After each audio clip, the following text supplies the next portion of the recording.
არჩევნებამდე ერთი დღით ადრე დიდუბე პლაზას ტერიტორიაზე მერობის კანდიდატმა გიგი უგულავამ ამომრჩეველთან ბოლო შემაჯამებელი შეხვედრა გამართა. სიტყვით გამოსვლაში გიგი უგულავამ აქცენტები ახალ სამუშაო ადგილების შექმნაზე და მცირე ბიზნესის გავითარებაზე გააკეთა და პირობა დადო, რომ მისი მერად არჩევის შემთხვევაში ასობით ახალი სამუშაო ადგილი შეიქმნება. ამის მაგალითად შეხვედრაზე დღეს ის ადამიანებიც იმყოფებოდნენ, რომლებმაც მერის მხარდაჭერის პროგრამის ფარგლებში საკუთარი მცირე ბიზნეს საქმიანობა დაიწყეს და ისინიც, ვის გვერდითაც გიგი უგულავამ ბოლო ერთი თვის განმავლობაში იმუშავა. კიდევ ერთი მნიშვნელოვანი მიმართულება, რაზეც მერობის კანდიდატმა ისაუბრა, ჯანდაცვის სფეროს გავითარება. უგულავას განცხადებით, მისი მერად არჩევის შემთხვევაში ჯანდაცვა ყველა მოქალაქისთვის ხელმისაწვდომი გახდება. უგულავა ასევე პირობას იძლევა, რომ 2012 წლიდან თბილისში იქნება 24 საათიანი უწყვეტი წრით მომარაგება და გაიხსნება ახალი მეტროსადგური უნივერსიტეტი.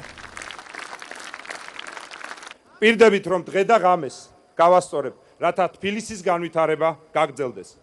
მეორე ვადით არჩევის შემთხვევაში ჩემი მთავარი ამოცანა და მიზანი იქნება სამუშაო ადგილების შექმნა.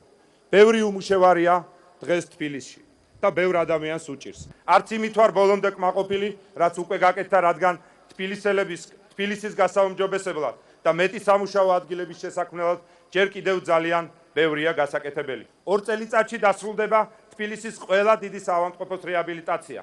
ხელმისაწვდომით ჯანდაცვის პოლისებით დღეს უკვე 350,000 თბილისელი სარგებლობს და ჩემი მიზანია 4 წლის თავზე ყველა თბილისელს ჰქონდეს ჯანდაცვის პოლისი. მაგრამ აქვე მინდა აღვნიშნო, რომ მსოფლიოში არ არსებობს სრულყოფილი სოციალური პროგრამა, რადგან ყველაზე კარგი სოციალური პროგრამა დასაქმებაა.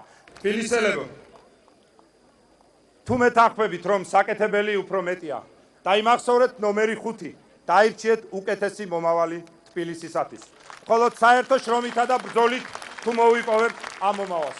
ვისაც გჯერა, რომ დღეს თბილისი უკეთესი ქალაქია, ვიდრე 5 წლის წინ იყო, მაშინ ხმა მიეცით იმას, რომ 5 წლის შემდეგ თბილისი ბევრად უკეთესი იყოს, ვიდრე დღეს არის. ვისაც გჯერა, რომ დასაქმება ყველაზე კარგი სოციალური პროგრამაა ჩვენი პრობლემების მოსაგვარებლად და ვინცაც გჯერა და ვინც ერთად ვიტყვით, რომ გასაკეთებელი კიდევ ბევრია, მაშინ ერთად ვიბრძოლოთ ჩვენი თბილისის, ჩვენი საყვარელი ქალაქის უკეთესი მომავლისთვის.